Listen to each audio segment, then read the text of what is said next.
Hello everyone. Okay, continuing on with our male Cardinal colored pencil portrait.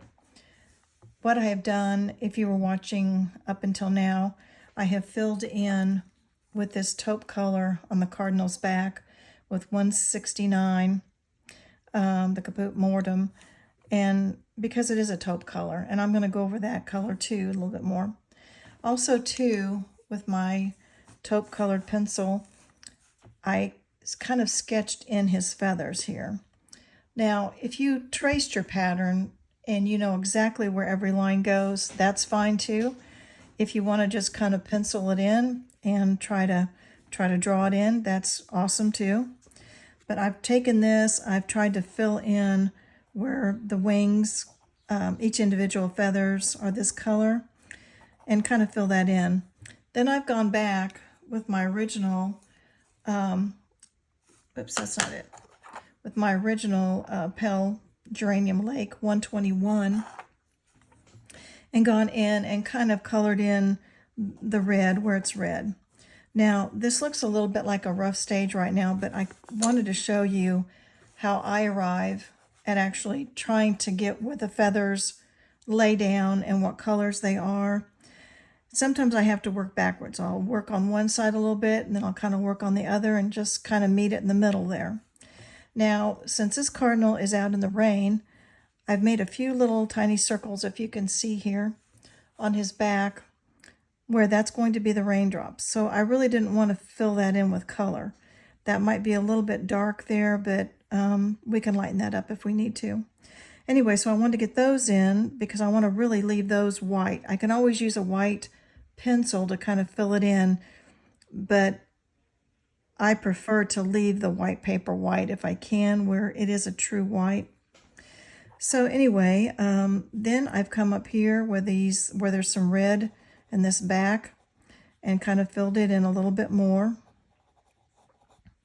And then what I've also done since the last one is I've taken the next red, which is Deep Scarlet Red at 219, and I've come over here on his belly and kind of really made those feather marks to really make it look a little bit more like individual feather strokes here. This white area here, I put a little bit of white in because I think it's some of the water that's kind of bounced down and come up on him. And so it's a little bit lighter in there. Also, what I've done is I've taken the Ivory 103 and kind of gone over that and really kind of pushed that red into the paper, but at the same time I'm making it lighter because it is somewhat lighter in there. And there's also some rather white feather strokes. I'd rather use this ivory than I would the white. As you can see, that's kind of helping to make it look like individual feathers coming out. I'm even going to go ahead and put just a little bit more. That may not show up, the ivory on the white paper. But at least I'll know where those feathers are coming out, and I can go back over that a little bit later. Up here on the top where it's lighter, I'll have to fill in with some more red, but I'm going to bring that ivory in to reinforce that lighter area right in there. And there's even some, with the way the light is reflecting on his feathers, it appears to be kind of light colored in there too. I'm going to go ahead and kind of add that a little bit too.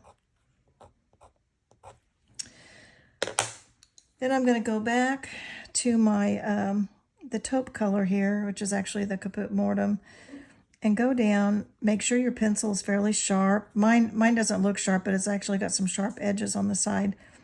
And you want to come down and make your short little lines, and there again, go in the direction that the feathers are in there. You can see how that's beginning to look like actual feathers now.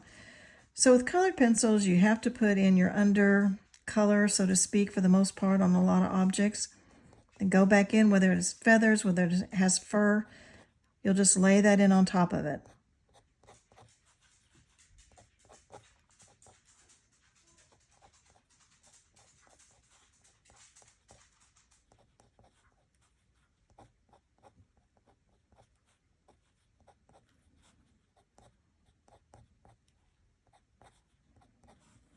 And I'll have to come back in here also with my ivory and kind of put that down, kind of press these colors into the paper a little bit more. But as you fill it in, you'll be able to see that it's really starting to fill out, look like a bird, look like what we want it to look like. I'm going to go ahead and fill in with the rest of my colors. As you can see, I've kind of got that lined out where I think the feathers will go. And that's really helpful to do that ahead of time. You want to try to sketch that in. And if you do make a terrible mistake, it's no big deal. Just take your eraser and you can erase it fairly easy before you get too much color laid down. So I will continue to fill that in, and I'll be back in just a little bit.